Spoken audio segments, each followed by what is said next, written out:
It was a Saturday evening on 15th of January in Hunga Tonga-Hunga Ha'apai. A student in Fiji heard a loud boom and felt the earth rattling. What can it be? A thunderstorm, earthquake, or cyclone? None of them. He remembered being home when a volcano erupted in Tonga a few years ago. This time, he suspected something far worse. He called his mother and she gave a few frightening details. A tsunami warning, thick clouds, rocks splattering, and much more. It was the first time she had ever seen something like that. He tried to keep calm and promised to call again, but that was it. He couldn't get through to his mother again for almost a week.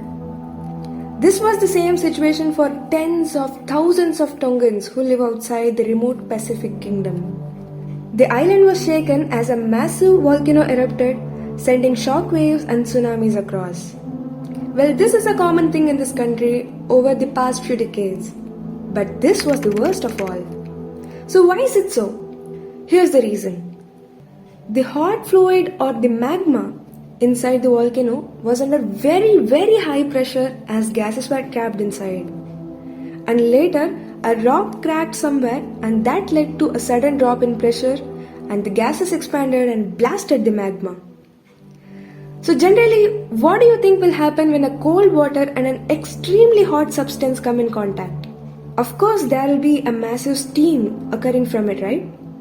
This was the exact situation what was happening in this case. This hot magma gets in direct contact with cold water, which was instantly turning into steam.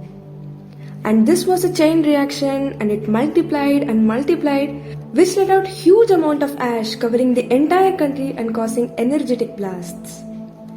This released 5 to 6 million tons of TNT, shooted up to 30 kilometers high into the sky, and the explosion was audible more than 2,000 kilometers away in New Zealand. And here's the unusual part. The eruption triggered massive ripples in Earth's atmosphere. It was forming some wave patterns stretching across 16,000 kilometers. And this surprised the scientists as they have never seen such a thing in previous volcanic eruptions. And then, a sonic boom, or say a shock wave, was released and that traveled across the world twice.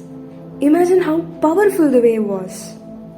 So this pumped more power into the ocean and that eventually turned into a massive tsunami.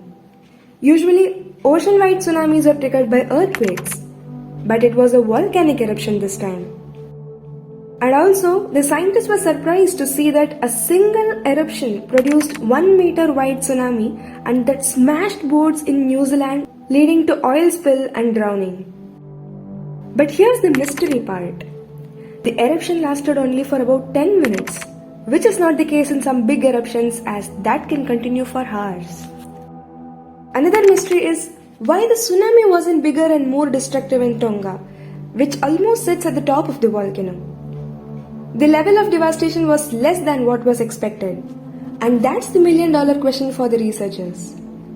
Also, huge volcanic eruptions can cause temporary global cooling as sulfur dioxide is pumped into the air.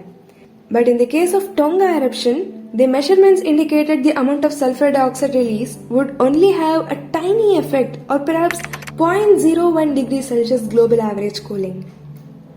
So what's next for the people of Tonga? Well, two scenarios can happen.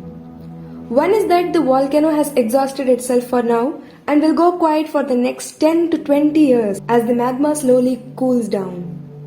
And the second scenario is that the cracks and rifts caused by Saturday's explosion will lead to subsequent eruptions, but that won't be as big as the recent one, at least for now. So it is still remaining unclear if this is the climax of the eruption, and studies are going on to sense a better future. That's the simplified news. Subscribe for more and thanks for watching.